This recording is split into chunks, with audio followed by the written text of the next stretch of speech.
adara video kana share copying repost godha namoonni dabrannaa ka waabraa wanta nama gadadhuun jiru yoon danda'e akkuma nas keessaa ba'uun barbaada dhugaa rabbi madaamii kiyya baay'ee tokko na cinqiti baay'ee tokko adaana gooti gaafa duraa dhufee ji'a lama biyyan ga'e biirootti na deebisina biirootti sin deebisu maallaqa kiyyarraa si fide biyya si galcha malee naan immoo biyya galuun barbaanne haati kiyya waa tokko hin qabdu kan siraa hojjetti waa meeqa goote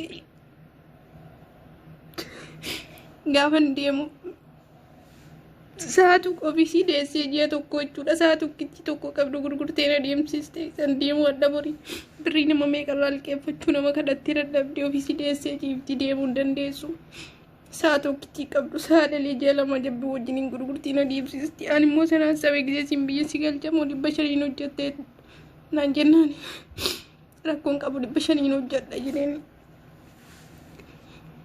Orima tokko haadha kiyyaaf bita jedhe amma addaatti dhufee ukkoo wadha ji'a ja'a fixe maallaqa kiyya garuu 500 ji'a amnaaf kenniti garuu maatii kiyyaaf galchuu hin dandeenye ani haadha kiyyaaf maallaqa sana galchuu hin dandeenye namarra gashuu sin qabu namaanis waliin beeku wallahi kaardii kana ijoolleetu bakkeerraa naa guutte ishii engadda iidiitti baadiyyaa deemtee mucaawwee itti madheennan naa guutte dhugaa rabbicha kanaafuu jennaan adara rabbii jedhaati viidiyoo goone share copying naa godha amma yoo nan biiroo nageessi jedhe biyya nagaashiti malee ani immoo biyya galuun barbaadu dhugaa rabbii haati kiyya qasiiraa hojjetti waa meeqa gootiin adeemsisti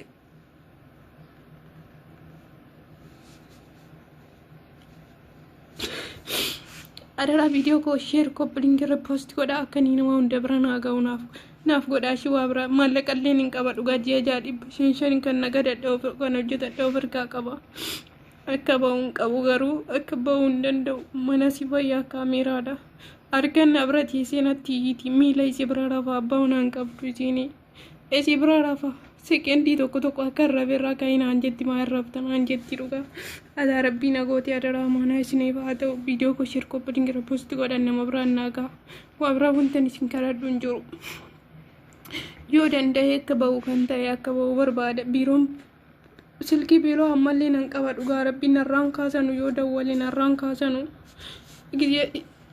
kan Itoophiyaa na biloo kan jiru iyyuu kan biiroo Itoophiyaa na biloo kan jiru kan biyya kana ammoo gonkumaa narraan kaasanu kaasee faana dhaggeeffata dhugaa rabbii gisee tokko nageenyi fararra waaqayyoon haa ta'u kabajamtoota fardoota akkuma akkam jirtu nagaa keessanii galata waaqayyoon nagaa koodha egaa yeroodhaan guyyaadhaan wanti laallu wanti dhageenyu baay'ee tokko nama gaddisiisa jechuudha baay'ee tokko keessattuu obboleeyyan keenya shamarranii qaama maadaamii keessatti akkuma beektan dararaa guddaatu isaanirra gaha jechuudha keessattuu warreen haaraa biyyarraa dhufan jechuudha kan dararaan isaan itti baay'atu maaliif homaan beekan jedhaniiti kan isaan akkas godhanii jechuudha tokkoffaa biyyarraa karaa biraa yoo hojjechuu baatte afaan haga baranitti namatti ulfaata hojiirraa afaan namatti ulfaata jechuudha kanaaf maadaamni tokko immoo hamoodha jechuudha baay'ee hamoodha maal godhu bakka deemtuun beektu bakka deemtuun qabdu kan jedhanii waan jettee himattuun beektu kan jedhan tokko maal godhu mana keessatti akka barbaadanitti ajaju akka barbaadan godhu jechuudha ajaju haa ajajan hojiif baane waan ta'eef sirriidha inni ajajan hojiidhaaf jechuudha garuu akka malee kan rukutan illee ni jiru kan nyaata dhoowwatan illee ni jiru dhugaa waaqayyo kan iddoo ciisichaallee dhoowwatanii yeroo darbe obboleettiin teenya takka mana fincaanii keessa afattee yeroo raftuu argine jechuudha hagam nama dhukkuba hagam nama gaddisiisa baay'ee tokko nama gaddisiisa dhugaa waaqayyo maadaamni tokko nama nagaa hin jiran baay'een isaanii akkasuma immoo hamoon hin jiran hojjettuun kan nama isaanitti hin fakkaanne baqa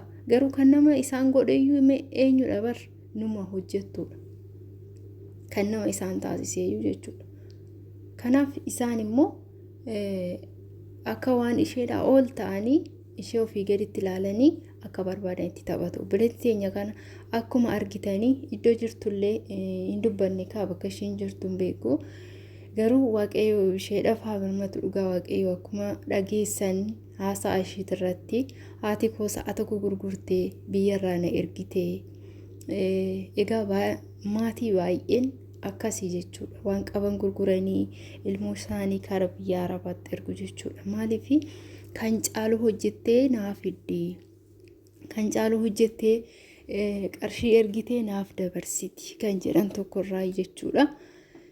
Egaa wanti hunduu carraadha. Namni akka yaade osoo hin taane carraadha jechuudha. Carraan bakka nama seessisu hin beekani. Kanaaf carraa ishee ta'ee maadaamii hamtuu bira seentee dhuftee ji'a lamatti kan isheen karaa biyyaan si galchaa jettee doorsisaa turte. Kana biirootti illee bilbileen ture jetti, bilbiladheen ture, bilbila narraan kaasanii kan isaanitti illee bilbilaanii narratti cufan moo maal jette ijoollee biyya Arabaatii fi warreen dallaala ta'anii fidanii imbaasii jedhamanii biyya Arabaa keessa taa'anii qarshuma obboleeyyan keenya nyaachuuf malee lubbuu isaaniitiif hin ga'an hin qaqqabaniif jechuudha. Kan ishee fide maal godha? Qarshii nyaateera. Gaafa isheen rakkattee bilbiltee fi bilbilarraan kaasanii jechuudha. Maaliif akka isheen deebitee isaanitti hin dhufneef deemtee ji'a lama waan ta'eef qarshii jarri isaaniif kaffale sun illee hin deebi'a waan ta'eef kanaafidha bilbilarraa kaasuu didan. Isheen kana keessatti yoo miidhaa guddaatu jidduu kanatti miidhaa guddaatu isheerra gaha jechuudha. Dhugaa waaqayyo baay'eetu kan nama gaddisiisti. Viidiyoo kana sheer laayik godha.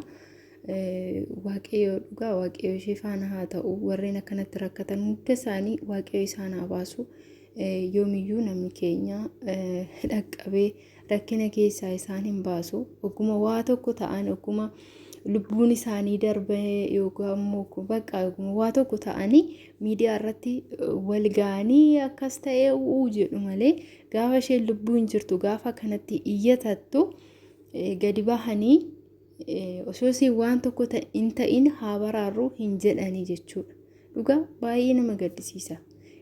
Egaa namni gaafa jiru iyyatatee namaaf hin qaqqabamne gaafa du'an maal namaa godhu? Kanaaf yeroo lubbuun jiranitti wal yaaduu wal dhaqqabuun barbaachisaadha. Egaa obboleettii teenya tan ammoo waaqayyo si wajjin haa ta'u. Waaqayyo achi keessaa ishee haa baasu. Dhugaa akkamittiin achi keessaa baati waa'ee tokko nama gaddisiisa. Maaliif akka baatee biiroo dhaqxeen jijjiirranne biiroon ishee irraa hin kaasan jechuudha. Maaliif jarri qarshii deebisinuun jedha waan jedhaniif jechuudha. Yeroo kana keessa immoo akkuma haalli jireenyaallee haalli naannoo bakka haalli biyyattiin keessa jirtullee baay'ee tokko nama sodaachisa, baay'ee nama jibbisiisa waan ta'eef dhugaa baay'ee nama gaddisiisa. Waaqayyo isin faana haa ta'u. Hunda keessanuu bakkuma jirtanitti viidiyoo kana laayik sheer godha. Ijoollee baay'eedha kan dararaan irra gahaa jiru kan miidhamaa jiru jechuudha. Saudi Arabiyaa keessatti illee dhugaa biyya hundatti jechuudha. Obboleeyyan keenya imimmaan dhiisanii dhiiga bu'aa jiru. Baay'ee tokko nama gaddisiisa ka.